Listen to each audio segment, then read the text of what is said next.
The supplies we'll need for this bejeweled jar lantern is a bottle, a glass bottle, not any other bottle, a glass bottle, any shape, any size, anything would do. But if you have a flatter surface like this, that would help. So this is a Nutella glass jar. You can take any pickle jar or any jar, clean it nicely with soap and warm water. And then we need lids of many sizes. You can either take lids or whatever you think around the house would fit it to give like a tomb kind of a cone shape kind of a top. You can use that. Then we'll need a metal wire like this.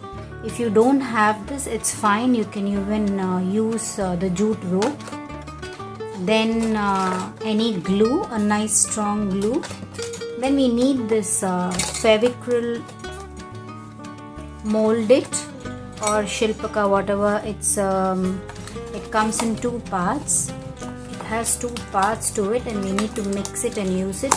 These are used to make this is like a clay, and this we can use to make any form and shape and designs. We will see how we do that in this project. So this is fevicryl molded. It's an epoxy compound. You will have two parts which we have to mix and use. And then since it's a bejeweled jar lantern, we have all these beautiful looking shiny stones and sequins and flat back rhinestones and beads. Anything you think can beautify this jar, you can use those. So let's see how we are going to make this. First I will clean the jar nicely, because we are going to work on this jar. It needs to be nice and clean. You can, if it has any stickers on it, you can soak it in warm soapy water and leave it for a while, and those stickers will come out easily. So just wipe it clean. And next what we are going to do is we are going to stick all this together to form the lid. I am not going to secure or stick the lid onto this because we are going to leave it open. I'll tell you why. So I am just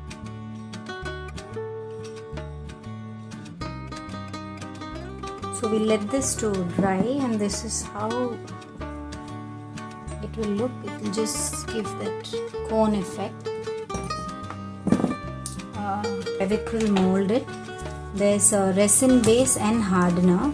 So when you mix the two and make any shape and leave it to dry, it becomes hard because we're using hardener. So now what we do is we have to mix this together and mix it and roll it with your fingers. You should not see the two components separately, so you need to really mix this thoroughly. Take time and don't hurry this process. Mix it thoroughly. Take some, roll it,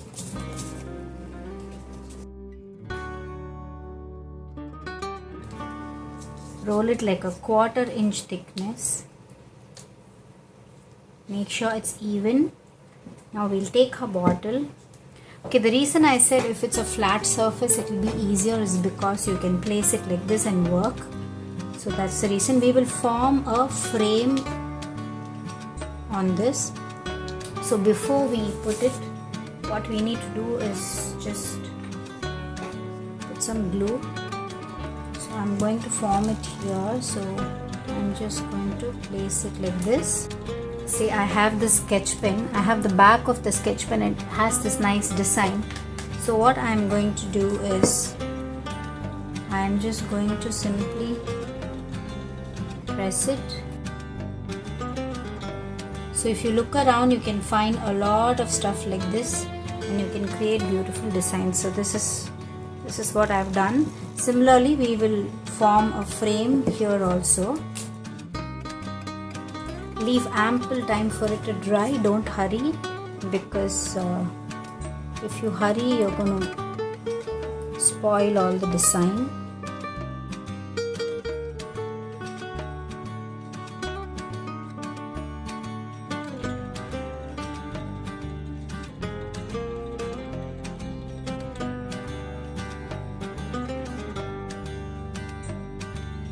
We will do a rope kind of thing at the bottom also.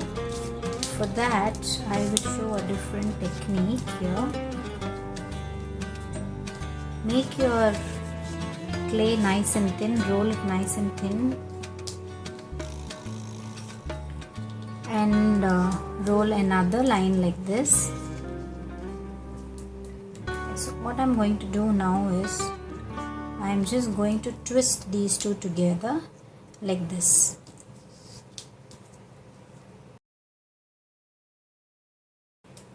We will paste it at the bottom.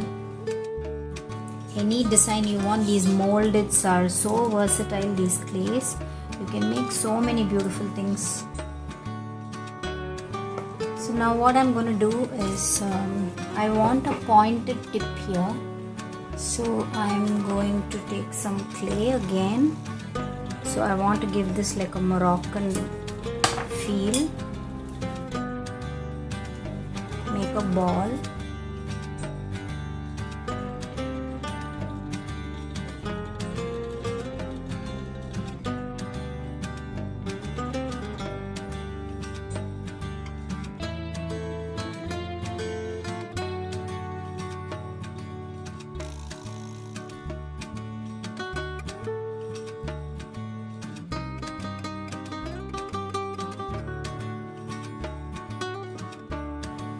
There's no rule that you have to do only these designs.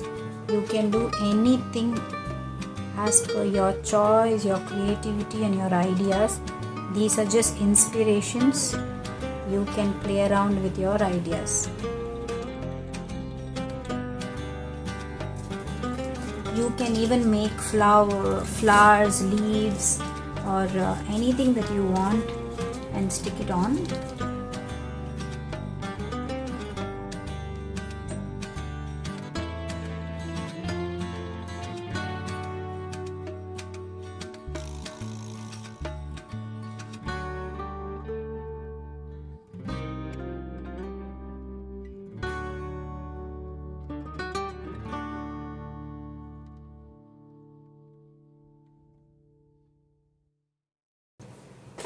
So what we can do is at this time, before it's completely dry, you can, if you wish, to go and just press it down.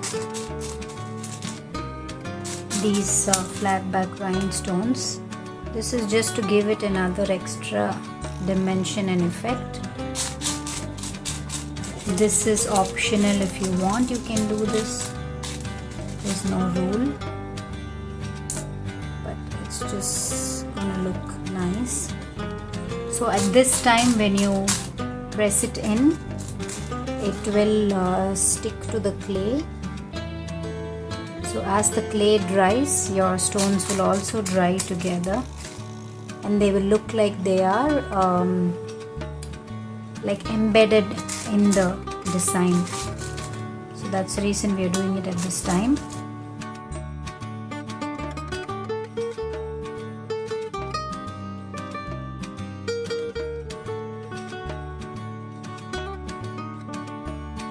You can either draw this with a toothpick, or you can take something sharp which is like slightly curved, and you can do it with that. That's the design we have created. It looks really beautiful. So let's do that all around.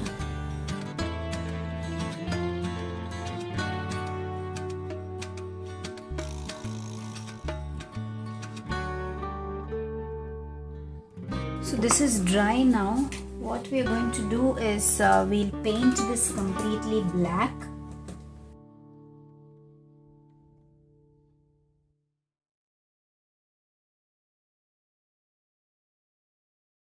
So I have this doily paper with me. It's like a lace paper. I'm going to cut small triangles like this and paste them here. This is completely optional. It's okay if you don't have it, and if you don't do this. This is just to give some extra effects, that's all.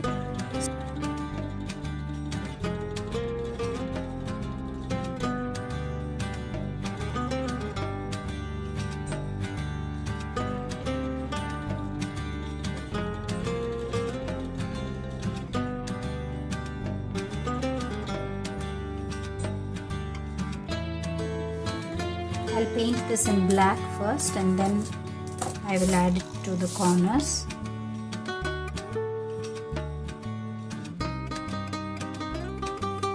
So I have these doilies I have cut into small pieces.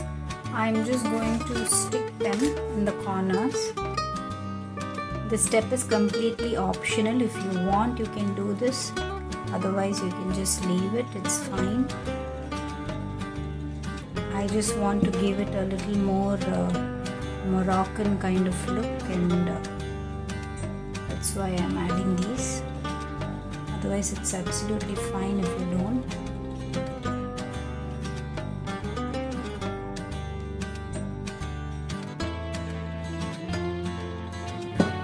We will paint everything carefully.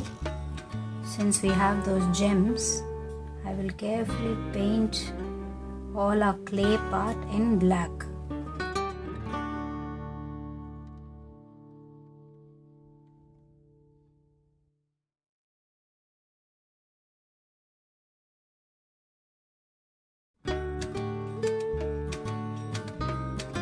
So I've just painted everything in black. I know it won't look that appealing right now, but just wait. I've taken some gold paint here. Now we're going to highlight all the designs that we did. I usually like to use my finger, so I'm just taking a little bit of paint on my finger and I'm just simply gonna rub. So you can actually see that all the textured and raised areas will take on the gold color and we'll get a nice antique finish. Can you see that? So that gives a very Moroccan antique finish, and all our designs will show through nicely.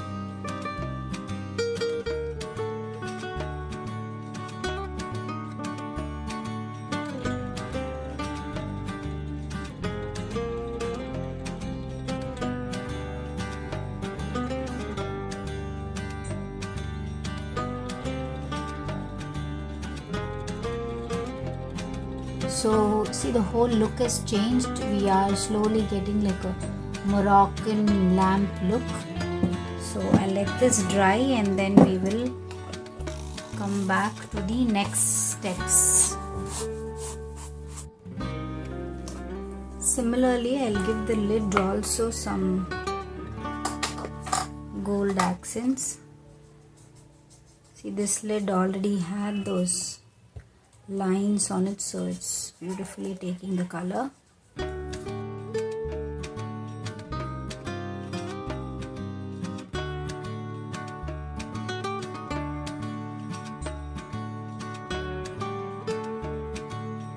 Now I have taken this 3D gold liner, so we are going to give this jar a stained glass look, and I will be creating some designs here. I am just going to freehand some simple designs. Make sure you don't leave any gaps, because we are going to fill these with glass colors. If there are gaps, then the color will seep to the next space.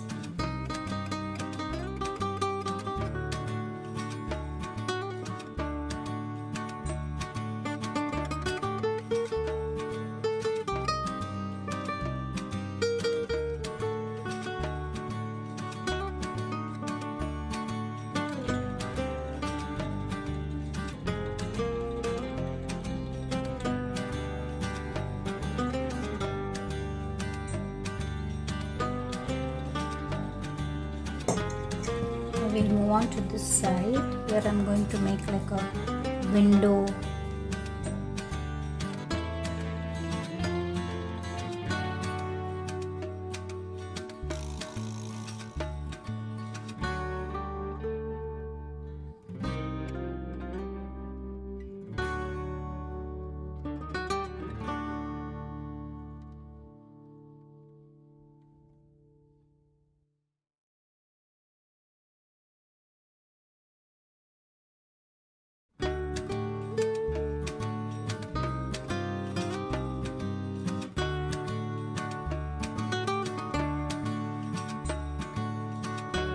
So here we have our beautiful jar lantern. All these are dried, even the 3D liner that we gave is dried. Now it's time for us to do the coloring. Now we're going to work with these glass colors. These are water-based glass colors. They come in different colors. You can make your own glass color. What you need to do is take your paint and a clear glue, the transparent glue that you have. You need to mix your paint and the clear glue, and that's going to give you glass colors. So I'm just going to simply color these. We'll see how it looks. So the reason I said when we are doing the 3D line to make sure the outline is touching end to end is because if we leave any gap, the glass colors will flow to the other side. You can even take this in a brush and just brush it, but these squeeze bottles are easy to do. So these will look really pretty once we are done. So if there's any gap here in the outliner that you did, then the color will flow and mix with the other color. So that's the reason you have to make sure that there is no gap. See, isn't it already looking pretty? So we'll just fill it up with different colors. Also, another good reason to take a flat surfaced bottle, so you can lay it on the table like this and easily color. If it's a curved surface, it's very difficult to do the glass colors. So yeah, I'm just simply going to fill everything.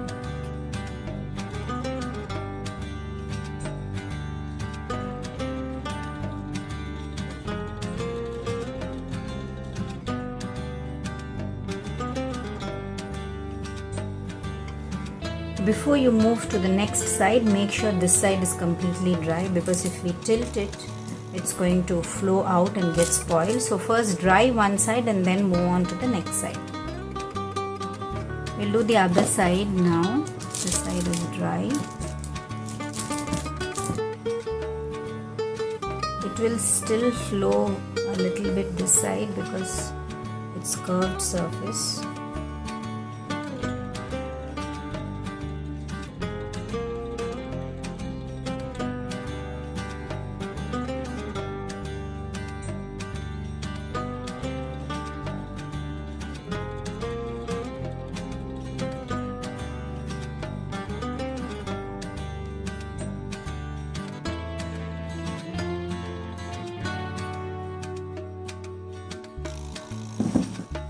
So here we have our bejeweled Moroccan jar lantern. It's beautiful. It's a nice stained glass effect, and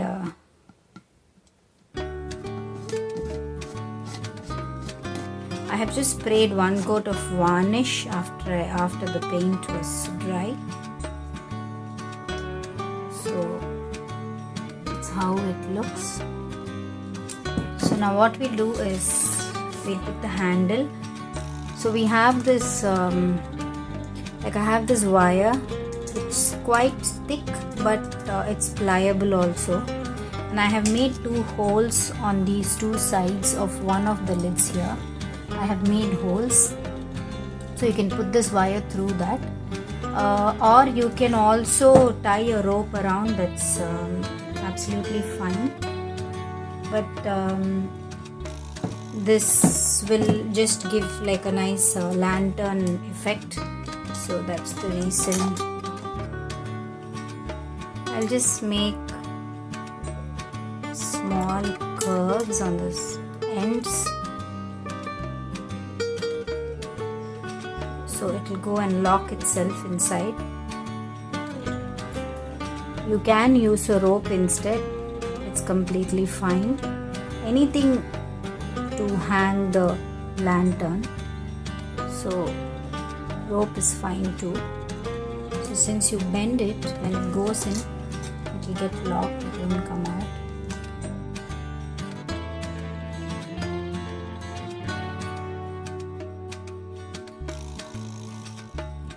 See, that's how it looks. You can put a small tea light candle, either an LED candle like this, or you can even put lots of lights inside and close it. If you are lighting a real candle, keep the lid open. So that's our beautiful Moroccan bejeweled jar lantern ready.